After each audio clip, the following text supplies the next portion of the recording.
কলকাতায় অনুষ্ঠিত হলো বঙ্গ ইন্টারন্যাশনাল ফিল্ম ফেস্টিভ্যাল। বাংলা সহ নানা ভাষার বাছাই করা সেরা ছবি নিয়ে কলকাতায় সম্পন্ন হয়ে গেল বঙ্গ international film festival.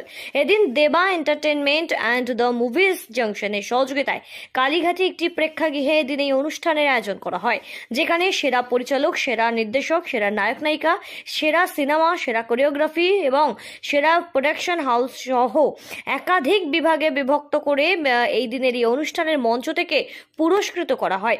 Bangla, Hindi, ইংরেজি, তামিল, মারাঠি সহ বিভিন্ন ভাষায় একাধিক স্বল্প দৈর্ঘ্যের ছবি, দীর্ঘ দৈর্ঘ্যের ছবি, এমনকি feature film, documentary film, music album এরকম একাধিক ধরনের বাছাই করা সেরা সেরা ছবি মনোনীত করে এদিনের এই অনুষ্ঠানে তাদেরও পুরস্কৃত করা হয়।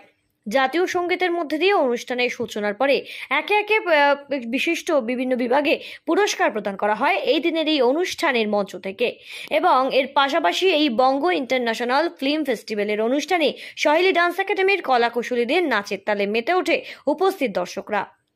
এই দিনের এই অনুষ্ঠানে চলচ্চিত্র জগতের স্বনামধন্য বহু নামিদানি পরিচালক, নির্দেশক এমনকি তারকারা উপস্থিত হন। ব্যাপার হচ্ছে এখানে 54 ক্যাটাগরি গুলো বিভিন্ন ডাইরেক্টরের উপরে, শর্ট ফিল্মের উপরে, ফিউচার ফিল্মের উপরে এগুলো দেওয়া হয়েছে। না, সারা আমরা খুব ভালো পেয়েছি। সারা সবাই খুব আনন্দিত হয়েছে, খুব মানে মনোযোগ সহকারে দেখেছে এবং আমাদের সাথে সহযোগিতা করেছেন। এবং আমরা নেক্সট যেটা করতে চাইছি এর চাইতে বড় করে আমরা করব এবং এটা কন্টিনিউয়াস চলতে থাকবে। বঙ্গ ইন্টারন্যাশনাল ফিল্ম ফেস্টিভ্যাল 2025 এটা ওনাদেরও প্রথমবার আমি এখানে অ্যাঙ্কারিংটা করলাম। ভীষণ ভালো লেগেছে। আমি চাইবো প্রত্যেকবার এই অনুষ্ঠানটি ওনারা করুক এবং এই যে film maker, best story, best award যেগুলো এক্সেট্রা উনি দিলেন, তো এতে তো উৎসাহ বাড়ে সকলেরই, কারণ আমরা সকলেই কাজ করি, একটা পুরস্কার পেলে আমাদের উৎসাহ বেড়ে যায়।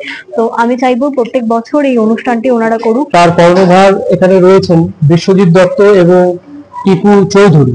এরা দুজন, এদের ঐকান্তিক প্রচেষ্টায় যে এত ভালো একটা অনুষ্ঠান হচ্ছে কলকাতার বুকে, এর জন্য সত্যি আমরা গর্বিত। আমরা শিউলি অমিত, মিউজিক ডিরেক্টর, আমাদের এখানে ইনভাইট এনারা করেছেন এবং এখানে আসতে পেরে নিজেদের খুব গর্বিত মনে করছি। এবং আমি আশা করব এদের পথ চলা প্রত্যেক বছর যাতে হয়। এবং আমার দর্শকদের আমি বলবো, ভালো সিনেমা দেখুন, বাংলা সিনেমা দেখুন আর ভালো গান শুনুন। এই দিনের এই অনুষ্ঠানে সম্মানিত করা হয় অভিনেত্রী শান্তনা বোস, পরিচালক আশিস ভট্টাচার্য, পরিচালক প্রসেন করাত, সঙ্গীত পরিচালক অমিত এবং সহেলি, অভিনেতা প্রসুদ্ধ ব্যানার্জি, পরিচালক অনুদীপ্ত দাশগুপ্ত সহ বহু বিশিষ্ট ব্যক্তিত্বদের। পুরস্কার পেতে তো সবার ভালো লাগে, আমারও লেগেছে, ভীষণ ভালো লেগেছে।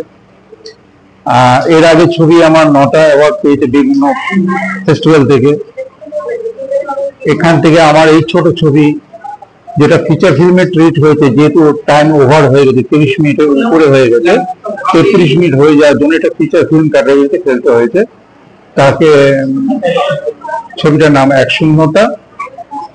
ছবিটা কাহিনীকারও আমি, চিত্রনাট্যকারও আমি। বানিয়েছি আমার বন্ধু গৌতমকে বলেইছিলাম যে এই ছবি থেকে আমরা একটা পুরস্কারটা পাবোই।